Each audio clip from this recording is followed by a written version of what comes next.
नमस्कार दोस्तों, मैं आपका ज्योतिष मित्र ओम बाबू शर्मा ओम एस्ट्रोबर्ड चैनल में आपका हार्दिक अभिनंदन करता हूँ। ईश्वर से दुआ करता हूँ कि आप स्वस्थ रहें और मस्त रहें।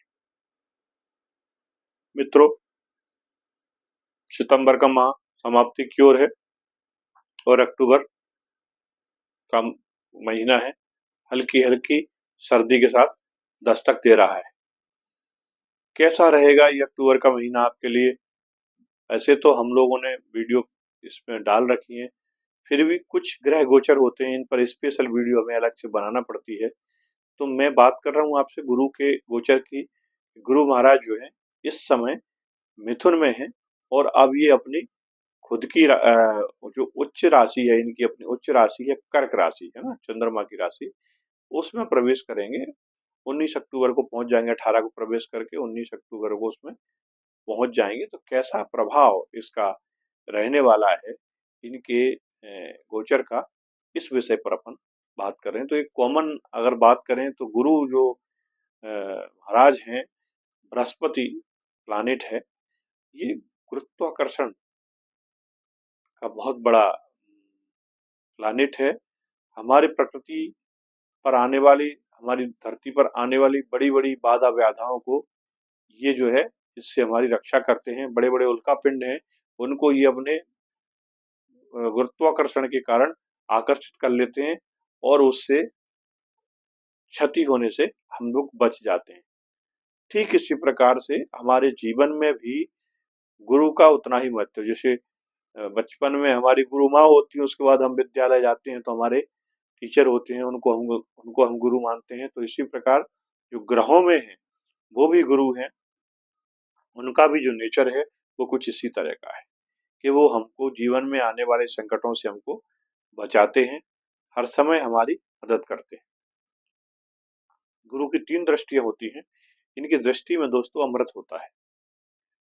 5वीं दृष्टि होती है, 7वीं दृष्टि होती है और 9वीं दृष्टि होती है। स्पेशल दृष्टियां इनको दी हुई हैं।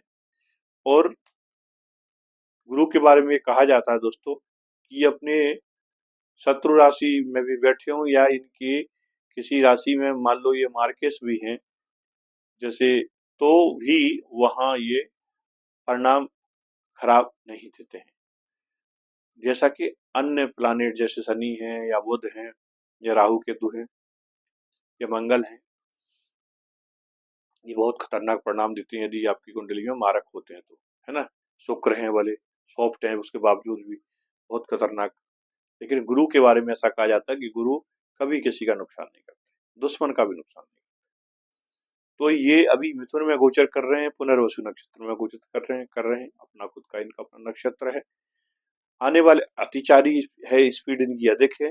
आने वाले समय में ये गोचर करेंगे अक्टूबर में, 18 अक्टूबर से कहा ये करेंगे कर्क में। कर्क राशि जो है ये चंद्रमा की राशि है, जल तत्व की राशि है। और यहाँ जब गुरु जाएंगे तो गुरु साधना के प्रतीक हैं, आपको पता है, त्याग तपस्या ज्ञान के प्रतीक हैं। तो वहां जाकर ये अपने आप को बहुत अच्छा महसूस करते हैं। वहां जाकर इनको कर्क में जाके ये इसीलिए उच्च के होते हैं क्योंकि इनको सुकून मिलता है, शांति मिलती है। तो जब कर्क में ये पहुंचेंगे तो सभी राशियों पर किस प्रकार से प्रभाव डालेंगे, इसी विषय पर आज हम चर्चा कर रहे हैं। तो ये जो विषय है मेरा चर्चा का, वो सबसे पहले अपन मेष राशि की बात कर लेते हैं कि मेष राशि पर कैसा प्रभाव रहने वाला है। तो मेष राशि में जो इनका गोचर होगा वो चौथे घर से होगा, है ना। कर्क से गोचर होगा, अभी ये 3rd हाउस से गोचर कर रहे हैं। तो फिर जब मेष में पहुंचेंगे तो चौथे घर में पहुंचेंगे। चौथे घर में जब पहुंचेंगे तो इनका जो वहां से 7वीं दृष्टि जाएगी, वो आपके 10th हाउस पर जाएगी, आपके कर्म भाव पर जाएगी, है ना। और वहीं साथ साथ जब इनकी 5वीं दृष्टि जाएगी वो आपके अष्टम हाउस पर जाएगी। तो 8वें घर पर जब इनकी दृष्टि जाएगी, 4 से जब आप 5वीं दृष्टि गिनोगे ना, 4 चौथे घर से, तो आप गिनोगे 4 5 6 7 8, है ना। 5वीं जो दृष्टि जाएगी वो अष्टम हाउस पर जाएगी। ये मृत्यु का घर है, आयु का घर है, रहस्यों का घर है ना। यहाँ जब गुरु दृष्टि डालते हैं तो गुप्त ज्ञान या अंदर से खोज के लाते हैं चीजों को। तो अगर आप कोई रिसर्च फील्ड में काम कर रहे हैं आप कोई शोध पत्र लिख रहे हैं, आप कोई स्क्रिप्ट राइटिंग कर लिख रहे हैं, या फिर आपका कोई ऐसा खनन का कोई काम है कि आप खदानों के ठेकेदार हैं, या फिर आप इंश्योरेंस से रिलेटेड कोई कार्य आपका है, तो इन सब चीजों में गुरु आपको यहाँ बेनिफिट देने वाले हैं। क्योंकि मेष राशि के जो मालिक होते हैं, स्वामी होते हैं, मंगल देव होते हैं। गुरु और मंगल बहुत अच्छे मित्र हैं, क्योंकि गुरु राजपुरोहित हैं और मंगल सेनापति है। राजपुरोहित के डायरेक्शन के अनुसार ही सेनापति काम करता है। और ये जो 8वां घर होता है, ये मंगल का घर है। वृश्चिक राशि यहाँ पड़ती है। तो गुरु महाराज की जब 5वीं दृष्टि जाती है, ज्ञान की दृष्टि जाती है, तो निश्चित तौर से हमें वहां से इन सब चीजों में बेनिफिट कराते हैं। कई बार हमें गुप्त धन की भी प्राप्ति होती है, ऐसे सोर्सेस से बेनिफिट की प्राप्ति होती है जो कि हमें पता ही नहीं होता। हमारा कोई ऐसा पैसा है जो डूब गया है, जिसके आने की कोई उम्मीद नहीं है, वहां से भी हमको धन की प्राप्ति होती है। ससुराल से हमको कई बार बेनिफिट मिलते हैं इस सिचुएशन में। 7वीं दृष्टि जब गुरु की आपकी जाती है 10वें घर पर, तो ये 10वां जो घर है वो आपके कार्य क्षेत्र है, आपका कर्म है, कर्म स्थली आप। तो आपके जॉब में आपको प्रमोशन दिलवाएंगे। आपका यदि मान लीजिए बॉस से अगर ट्यूनिंग ठीक नहीं बन रही है, तो बॉस से ठीक ट्यूनिंग बन जाएगी। आपकी सैलरी में बढ़ोतरी हो जाएगी, आपके पद में, प्रतिष्ठा में आपको बढ़ोतरी मिल जाएगी। ये जब कर्क में आएगी, क्योंकि कर्क में जब आते हैं तो बहुत कंफर्ट होते हैं और अच्छा फील करते हैं गुरु। तो जब प्रसन्न होते हैं तो बहुत कुछ देते हैं। आप समझिए आप प्रसन्न हैं और आपसे कोई कुछ मांगे तो आप मना नहीं करोगे। तो वहीं अगर आप नाराज हो, किसी चीज से परेशान हो, फिर आपसे अगर कोई डिमांड करता है, मांगता है, तो आप और इरिटेट हो जाओगे और चिढ़ जाओगे, है ना। तो इसी प्रकार से 7वीं दृष्टि 10th हाउस पर है, और जो 9वीं दृष्टि है वो इनकी आपके 12th हाउस पर जाएगी, 12वें घर पर।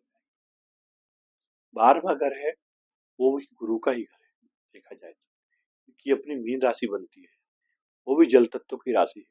तो जल तत्व की राशि में बैठ के और जल तत्व की राशि को देखना, स्वयं की राशि को देखना, तो आपको विदेशों से लाभ करवाएंगे। यदि आप पुलिस में हैं, जेल में हैं, आप मेडिकल लाइन में हैं, तो आपको बहुत बेनिफिट करवाने वाले हैं।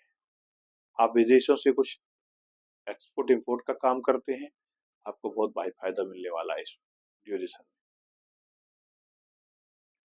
तो इस प्रकार से गुरु की जो 9वीं दृष्टि है, ये भाग्य भाव की दृष्टि है। आपके भाग्य को जगा देते हैं गुरु। और आपकी धर्म यात्राएं भी कराएंगे, आप चैरिटी भी करोगे ऐसे समय में, जब गुरु की 9वीं दृष्टि जाएगी। तो इस प्रकार से जो गुरु का जो गोचर रहता है, वो बहुत ही लाभकारी, बहुत ही फलदायी, बहुत ही समृद्धशाली गोचर होता है जब ये उच्च की राशि में होते हैं, कर्क राशि में होते हैं। अगर सॉरी, मेष राशि वालों का जो 4th हाउस है, उसको हम सुख का घर कहते हैं, भूमि, भवन, वाहन का घर कहते हैं। माता को के सुख को भी हम यहीं से देखते हैं। तो गुरु महाराज जब बैठते हैं तो इन सब में वृद्धि कर देते हैं। हमें अच्छे वाहन की प्राप्ति हो सकती है, नया वाहन खरीद सकते हैं हम, नया भवन खरीद सकते हैं, नए या छोटे मकान से बड़े मकान में शिफ्ट हो सकते हैं, या पुनर्वसु नक्षत्र जो भी चल रहा है तो कहीं ना कहीं पुराने मकान का रिनोवेशन भी हो सकता है। रिनोवेट होकर फिर हम उसमें जाएं, फर्नीचर उसमें लग जाए, फर्नीचर नहीं लगा हो, मंदिर नहीं बना हो, तो मंदिर का निर्माण हो जाए। इस तरह के सरकमस्टांसेस गुरु महाराज ऐसे गोचर में हमको दे देते हैं। हम माता जी को अपनी को तीर्थ स्थान पर लेके जाएं, यात्रा कराने, ऐसे योग बना देते हैं, माता पिता को लेके जाए, क्योंकि 10th हाउस पर भी दृष्टि पड़ रही है और 12th हाउस पर भी दृष्टि है और 8th हाउस पर भी दृष्टि है। तो कई बार ससुराल से बहुत अच्छी ट्यूनिंग करवा देते हैं, वहाँ से लाभ की प्राप्ति करा देते हैं। जैसे धर्म यात्रा पे मान लीजिए आप जा रहे हैं, तो हो सकता है आप अपने माँ बाप को भी लेके जाएं, अपने सास ससुर को भी लेके जाएं। तो इस तरह का ये गोचर आपको देखने को मिलेगा। तो इस गोचर का दोस्तों लाभ लीजिए। अगर आप रिसर्च कर रहे हैं, कोई नया कंपटीशन दे रहे हैं, तैयारी कर रहे हैं, जॉब चेंज करना चाहते हैं, करिए, आपको पूरा लाभ मिलेगा। उपाय क्या करना है? यदि मान लीजिए किसी के गुरु खराब हैं, कमजोर हैं, डिग्री वाइज वीक हैं, नीच की राशि में बैठे हुए हैं, तो आपको गुरुवार के दिन मंदिर में जाइए, दाल लेके, चने की दाल लेके जाइए, 1.25 किलो चने की दाल लेके जाइए और वहाँ पंडित जी को आप दान करके आइए। इसके अलावा गाय को रोटी खिलाए, गाय को आपको रोटी खिलाना है। इसके साथ साथ आपको गुरुवार का हो सके तो व्रत करिए, उसके भी बहुत अच्छे परिणाम देखने को मिलते हैं। और अब अगर आप व्रत नहीं कर सकते हैं तो विष्णु सहस्त्र नाम का पाठ करिए, वो भी एक अच्छा उपाय है, बहुत बढ़िया उपाय है। लाखों उपायों का एक उपाय विष्णु सहस्त्र। तो दोस्तों, चैनल को यदि सब्सक्राइब नहीं किया हो तो इसको सब्सक्राइब जरूर कर लें, बेल आइकन का बटन दबाएं, वीडियो को लाइक करें, शेयर करें। मिलेंगे फिर अगले विषय के साथ अगले वीडियो में, तब तक के लिए